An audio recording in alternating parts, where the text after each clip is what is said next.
রবীন্দ্রনাথ ঠাকুরের হঠাৎ দেখা। রেলগাড়ির কামরায় হঠাৎ দেখা, ভাবিনি সম্ভব হবে কোনোদিন।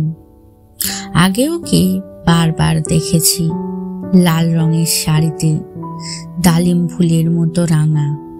আজ পরেছে কালো রেশমের কাপড়, আঁচল তুলেছে মাথায়, দোলন চাপার মতো চিকন গোর মুখখানি ঘিরে।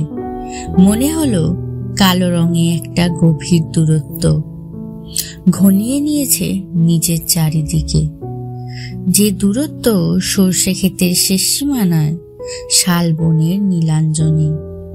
থমকে গেল আমার সমস্ত মনটা। চেনা লোককে দেখলেম অচেনার গাম্ভীর্যে। হঠাৎ খবরের কাগজ ফেলে দিয়ে আমাকে করলে নমস্কার। সমাজবিধির পথ গেল খুলে, আলাপ করলেম শুরু। কেমন আছো, কেমন চলছে সংসার ইত্যাদি। সে রইল জানলার বাইরের দিকে চেয়ে, যেন কাছের দিনের ছোঁয়াচ পার হওয়া চাউনিতে। দিলে অত্যন্ত ছোট্ট দুটো একটা জবাব, কোনোটা বা দিলেই না। বুঝিয়ে দিলে হাতের অস্থিরতায়। কেন এসব কথা? এর চেয়ে অনেক ভালো চুপ করে থাকা। আমি ছিলাম অন্য বেঞ্চিতে, ওর সাথীদের সঙ্গে। এক সময়ে আঙুল নেড়ে জানালে কাছে আসতে। মনে হলো কম সাহস নয়। বসলুম ওর এক বেঞ্চিতে। গাড়ির আওয়াজের আড়ালে বললে মৃদু স্বরে, কিছু মনে করো না। সময় কোথা সময় নষ্ট করবার? আমাকে নামতে হবে পরের স্টেশনে।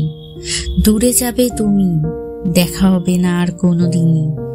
তাই যে প্রশ্নটার জবাব এতকাল থেমে আছে শুনবো তোমার মুখে। সত্য করে বলবে তো? আমি বললাম বলবো।